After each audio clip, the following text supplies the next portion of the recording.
I'm Chef Resa Solomon, St. Louis. Welcome to my kitchen. And I'm excited to share with you today a fantastic Caribbean style island brunch. What we're going to feature today is some salted cod, as well as an easy baked black bean corn frittata.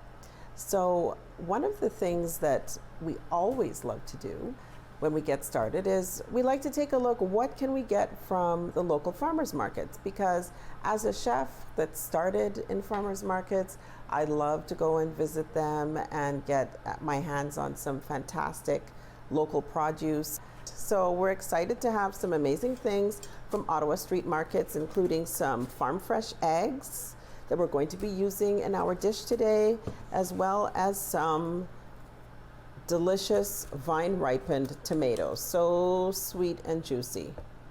There are different kinds of tomatoes, of course. You know, some of them more acidic, not as sweet, but I personally love a vine ripened tomato and use them almost all the time in my fresh cooking. We're going to be using an oil, and today I'm going to be cooking with olive oil, a great choice, a nice heart healthy choice. And this particular olive oil is a Greek olive oil. Of course, there are olive oils from many different regions. And for the style of cooking that we're doing, we love to have the Greek flavor. And these have been curated from us by the Unrefined Olive right here in Ottawa. They specialize in olive oils and vinegars, and you can find more than 20 varieties. So go ahead and check them out. And of course, because we're going to be doing a particularly Trinidadian dish, we're going to add a little bit of our own Trini style hot pepper sauce. So at Bacchanal, you'll find us at farmers markets.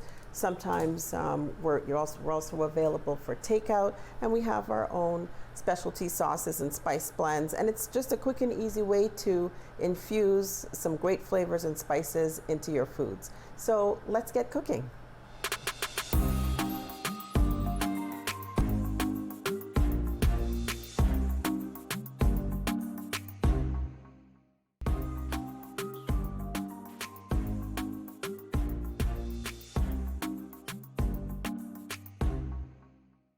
We're ready to get started with our salted cod. So what is salted cod actually? It's a way of preserving cod, most likely from Halifax or the Newfoundland area, and it's preserved in salt. And actually, this was one of the first things that was part of the trade for the Caribbean and Canada, because cod was traded for rum. Even though of course, the Caribbean Sea has a bounty of fresh fish. With salted cod, it was able to be kept without having to be refrigerated. So what do you do with this? Because if you were to taste the amount of salt in this, I mean, you definitely need to get rid of it. I mean, that's blood pressure starting for sure. So let's see what we're going to do. So in Trinidad and Tobago, we tend to cook it a couple of different ways. One of the ways that we do it, which we're not going to do today, but it's kind of related, it's a dish called buljol. And with buljol, what you do is you actually soak the salted cod overnight, usually changing the water once. And then in the morning, it's really kind of like pulpy and soft. And then you add some things, most of the things that we're using today, but the way you prepare it is a bit differently. So for this dish, we're going to do what is called a saltfish cookup. And so what we're going to do is first we have to prepare our cod. And the way we do that is we rinse it off and then we put it to boil. And I mentioned about changing the water. So we have some salted cod that's already been boiling. It's ready to go.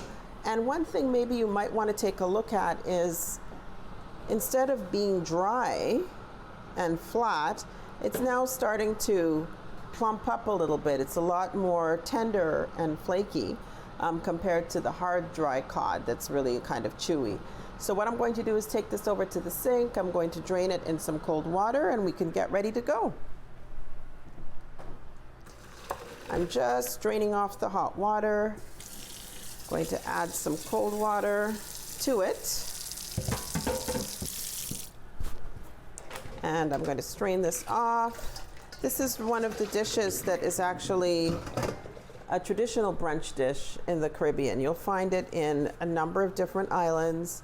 Most islands like to cook it, but in Trinidad and Tobago, cooking it or like pan frying it the way we're doing it today is a little bit optional, but it's actually the fastest way. And it's one of my husband's, favorite ways to enjoy saltfish. He loves to have a saltfish brunch. So, love to make that happen. And, but this is the quickest way. So I'm going to use some nice red onion, just slicing this, fairly thinly, a nice MSA cut, as you can see here. So we have some onion ready to go. We're going to use our lovely farm fresh tomatoes. Just gonna core it. And for this dish, sometimes we cut things in different ways. And honestly, the way that you cut your fruits and your vegetables, it does make a difference in the texture and ultimately the flavor, how it cooks, especially when you're cooking. And I like to have a nice, really taste the tomato in this dish. So I'm going to make the slice a little bit thicker, not quite as thin as the tomato. I'm going to give it a go one more time. And we'll have our second tomato ready to go. So you can see why. So this does take a little bit of forethought because you do have to boil the saltfish twice. You boil it once, you drain it, you boil it again, and then drain it. But it's kind of like you get up first thing in the morning and, while you're getting dressed, getting your shower or whatever, you can boil your saltfish and then it's kind of ready to go. So there we go. I think we've got enough tomato for what we want to do. And our saltfish is also ready. So let's take this over to the stove. We're going to use an olive oil today. And again,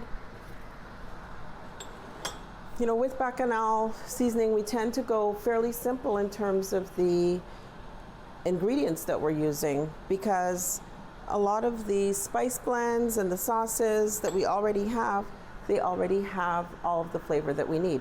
We have our Trini style hot pepper sauce and we have our signature spice blend. That's got some oregano, black pepper, crushed dried chilies or crushed red peppers, dried garlic, dried onion, a bit of allspice, and of course some paprika.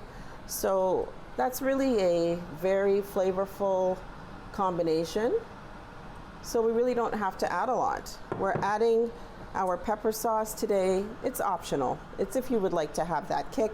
You can also add, be cautious or brave and add like a whole Scotch bonnet pepper. I wouldn't recommend cutting it, but you could drop it in there and it will gently to significantly flavor your food depending on your luck. So I'm going to use a little bit of our pepper sauce today. Again, sometimes you may not have Scotch bonnets on hand, but pepper sauce is something that's very easy to have on hand. So we're going to start first with our onion. This should be ready. Yep, it's ready. I'm going to caramelize that onion.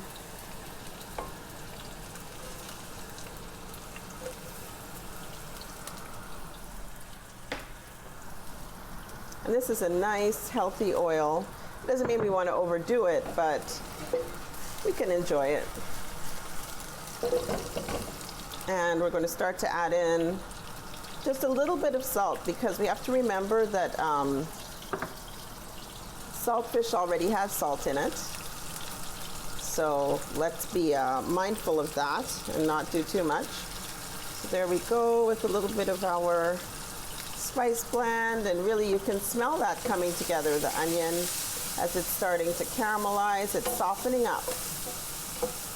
You don't want it to burn, so we're keeping an eye on that. You can see that starting to get a little bit more limp, soften up. And when that's ready, we're going to add our fish. So I'm just going to break it up a little bit into some chunks while keeping an eye on that onion. just going to flake it a little bit, and you can see, I mean, this looks more familiar in terms of cooked fish, other than compared to the dried salted cod previously. So you can see the value, the benefit that this would have had, and why it still remains a core part of Caribbean cooking today. Smells delicious.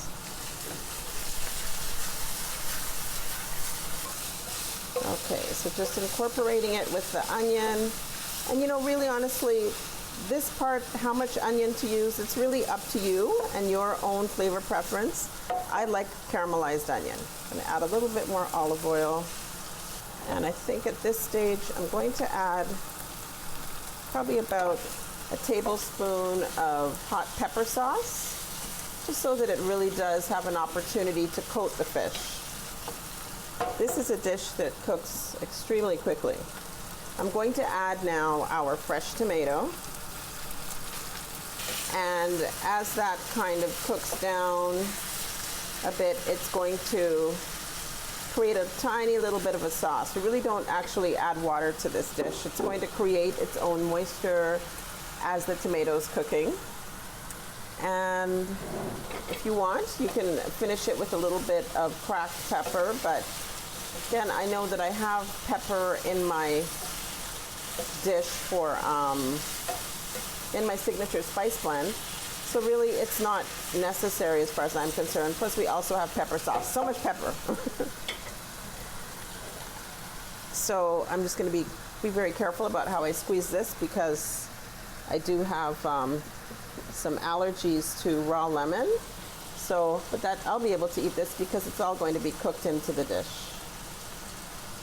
So brighten it up with some nice lemon juice. And guess what? This dish is cooked, and it's a beautiful fish protein, so nice for a pescatarian meal. And you know, it's healthy to get some of fish as an option, and to have that as an option for brunch and breakfast. And of course, having fish for breakfast or brunch is very typical of a Caribbean lifestyle.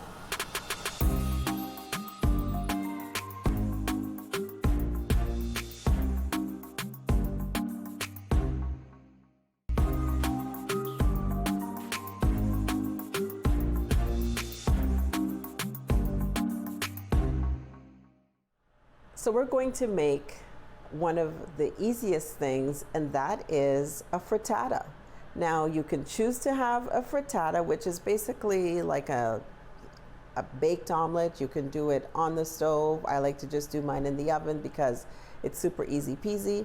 And you can include potatoes if you want to include potatoes. But what I'm going to be using as the base for my frittata is actually one of our most prolific products, and that is our black bean, corn, and sweet potato salsa. You can see it right here. And you know, originally when we started introducing this at farmers markets, we sold it as is. But then as the years went on, we started making our own products. So like we do black bean, corn, and sweet potato quesadillas. We make a soup out of it. We do a fantastic vegan wrap. And when I went to the US and I enjoyed huevos rancheros, I was like, I need to have some huevos bacanal. Oh my goodness, like I've already got the basics right in our own black bean, corn, and sweet potato salsa. So it's definitely somewhat inspired. So we have black beans, corn, peppers, sweet potatoes, and a nice vinaigrette. And it's really easy to whip up into a quick frittata, perfect for brunch. So I'm going to use my handy dandy immersion blender.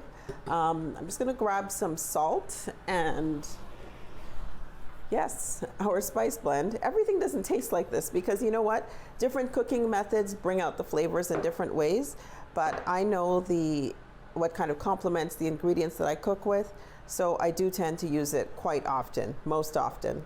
So I'm going to start first with a little bit of sea salt, throwing a bit over my shoulder for good luck. Of course, you can easily make this dish without salt if that's your preference. I have about 6 eggs in here, and you know, that's about 1.5 to 2 eggs per person. And I'm going to add my spice blend.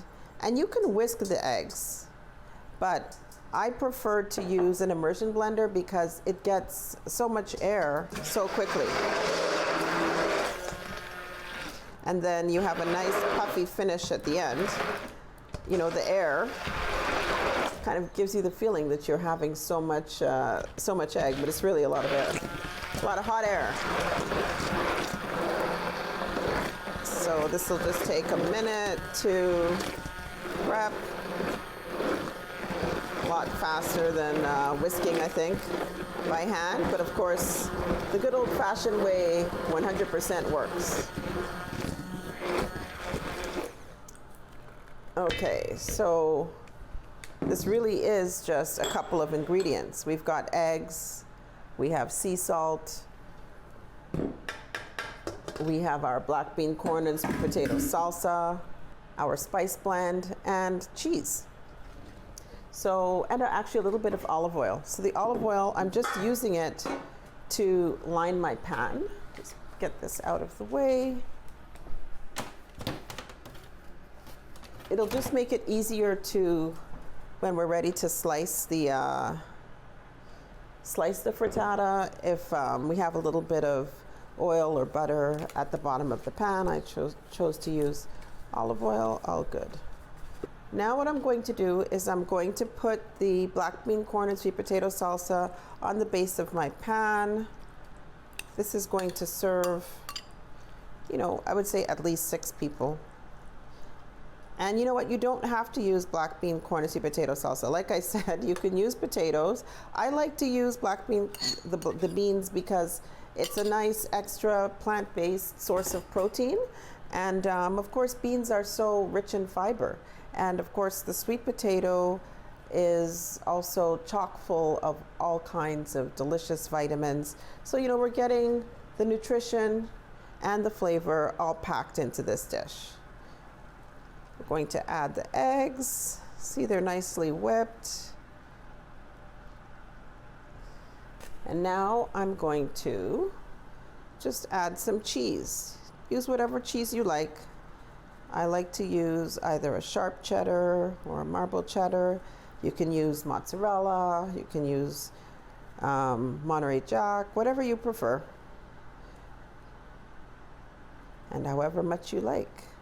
We like a lot of cheese in our house. Alrighty, there we go. So, very quick to make. I'm going to put this into the oven at about 350 in a warm oven. It's probably going to take 20 minutes or so to cook through. What you want to do is just insert a knife and make sure when you pull it out that it's not like gooey inside, and then you'll know that it's cooked. You're going to let it sit for a couple minutes before you slice. So let's pop this right into the oven.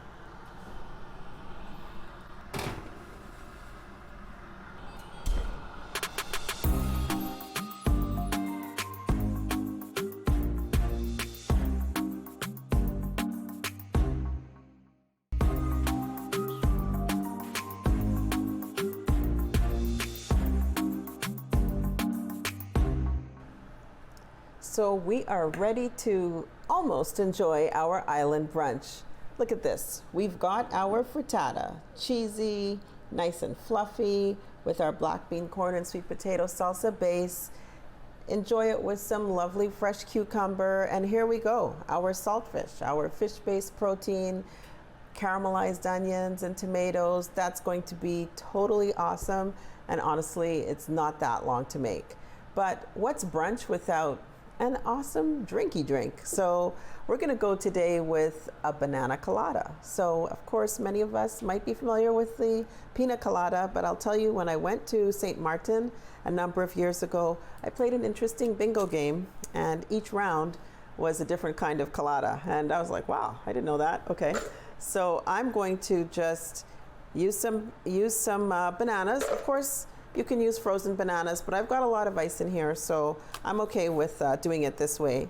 It's whatever you prefer. And of course, you want to use very ripe bananas for a drink if you want to get the sweetness from the banana.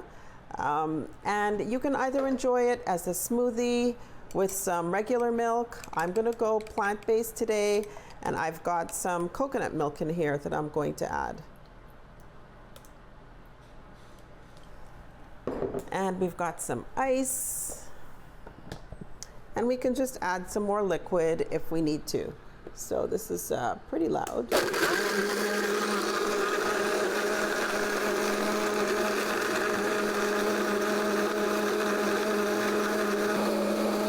So no more ice clunking, so it's probably blended quite well. I'm gonna give that a little taste there, see if it's balanced. I'm gonna balance it with something else in a second. Perfect. Oh my goodness, I'm really tasting the Caribbean in that. Coconut and banana, fantastic.